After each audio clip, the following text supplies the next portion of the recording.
Red Bull and Mercedes will go at each other's throats given any opportunity. The vicious battle between them in 2021 pitted both against each other on the track and in the media.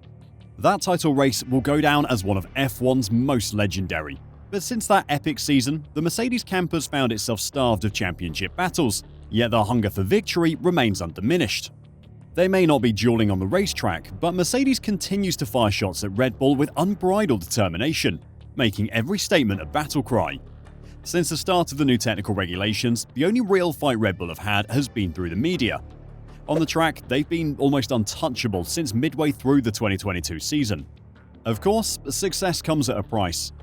F1 insists the dominance is not off-putting to the fans, that they appreciate it in the same way Tiger Woods was loved as he ruled the golfing world during his peak, and there may be some truth in that.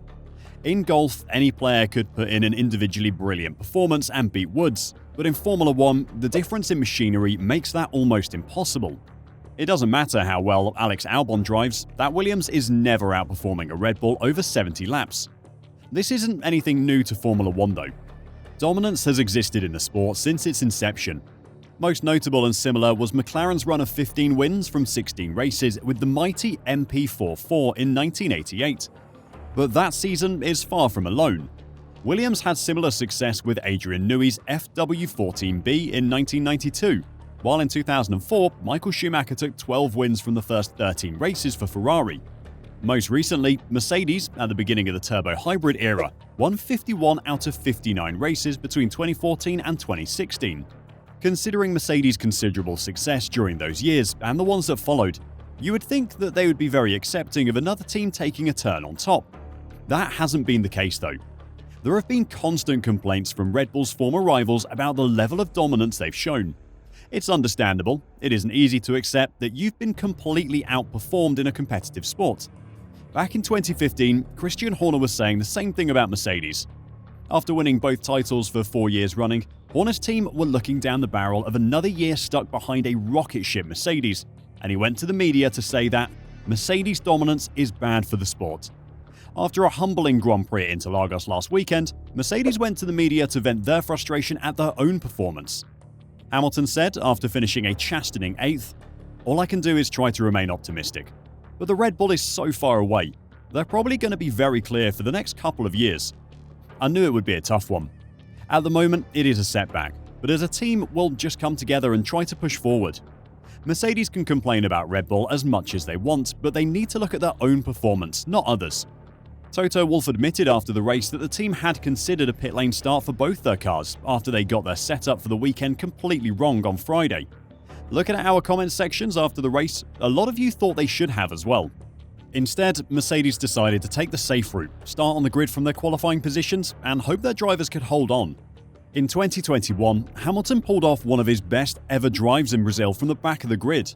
Perhaps Mercedes should have taken the bold choice, the winning choice, and changed their cars on Saturday night to start from the pit lane on Sunday and at least give their drivers a fighting chance.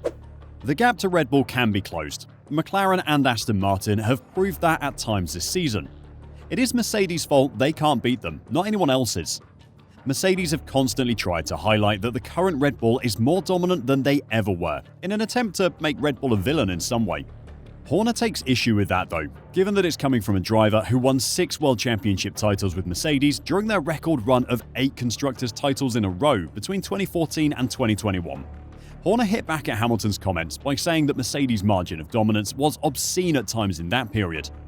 "I feel like he's got selective memory," said Horner of Hamilton. "So some of the winning that they did in that period was just obscene. We've had a good run for a couple of years, but the one guy that shouldn't be saying that, I would think, is Lewis."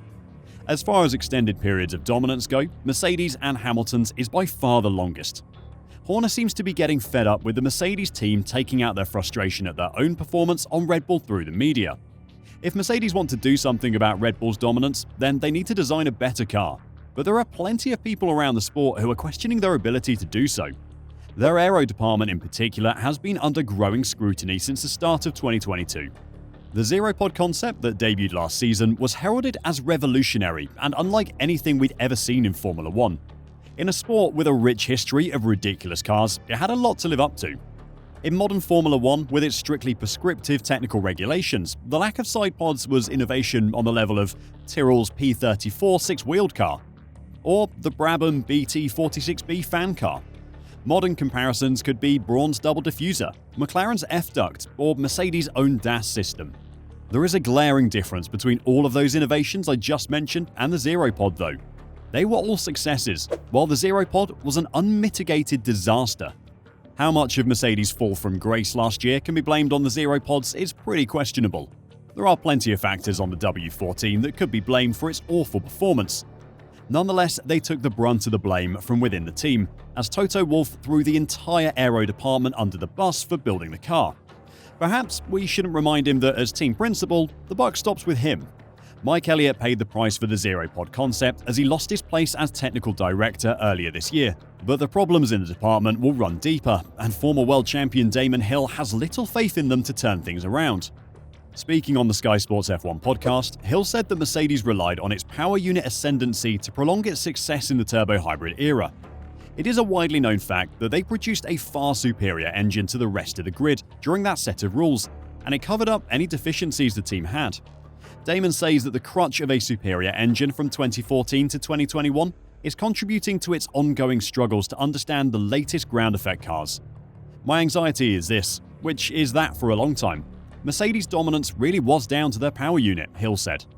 They had the best power unit for a very long time, and the aerodynamics were always slightly different to Red Bull's. If you remember towards the end of the previous Formula 1 regulations, they persisted with their relatively flat-looking rake on the car, whereas Red Bull's was absolutely huge. They led the way, and everyone started following Red Bull with this very high rake. It looked like a rat running along the car. It had a very high back. The convergence on the high rake design was surprising, as normally the grid would converge on the fastest car, especially one that dominated for 7 seasons. Clearly the other aero department saw something in those Red Bull cars that they liked. Remember, they were still designed by Adrian Newey. Even though Red Bull couldn't match Merc in the engine department, they were making up for it with their aero. Hill continued, but Mercedes stuck persistently or doggedly with their philosophy. They looked like they were running a different aero concept on their car in the previous regulations, and then along came a new set of regulations. What I'm saying is the Mercedes aero department missing a trick here? They've lost quite a few good aero people to other teams as well over time.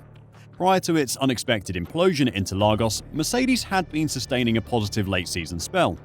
The addition of a revised floor to the W14 saw Hamilton chase Max Verstappen for victory in the United States, though his disqualification makes that result look like a red herring, while the Briton also finished second in Mexico City. Hill's fellow Sky 1 pundit Karen Chandhok believes Mercedes' fluctuating form across the previous 3 rounds demonstrates that the side still hasn't got a handle on its car or the current regulations. I think Hamilton was only 10 seconds away from a lap deficit in Brazil, Chandhok said. They need to understand as a group where the root of the problem is. They've had highs in the last few races where they were fast, but let's not forget they were disqualified in Austin. They don't seem to fully understand why the highs are the highs and why the lows are the lows. That's a concern that will still be present next year. Mercedes and Hamilton can complain about Red Bull winning races all they want, but the problem lies within their own team. Lewis is clearly getting annoyed with the yo-yo performance of his team's ground effect cars. He's probably right that his team won't be able to challenge Red Bull for at least a couple of years, but the reason for that is in his own Brackley factory. Do you think Merc will be able to challenge Red Bull in the current regulations, or have you lost faith in them like Damon Hill and Karen Chandhok?